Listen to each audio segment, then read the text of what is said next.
maaga nga kaming gumising para i-prepare tong mga dadalhin nga namin sa shop. Bagong araw, bagong chismis. Siyempre, kailangan ko nga muna itong i-pictorial at i-chismis ko nga sa aking mga suke na meron akong bagong munting negosyo.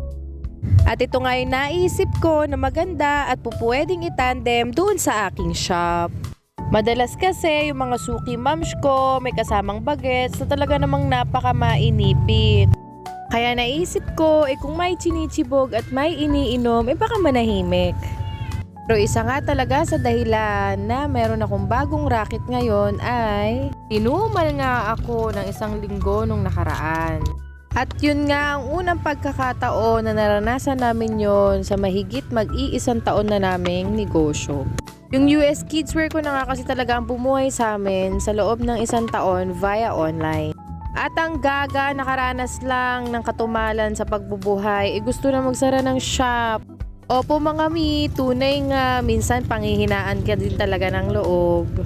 Nung mga panahon nga na yun, talaga namang gusto ko na ipahakot yung mga ukay ko pa uwi dito sa bahay.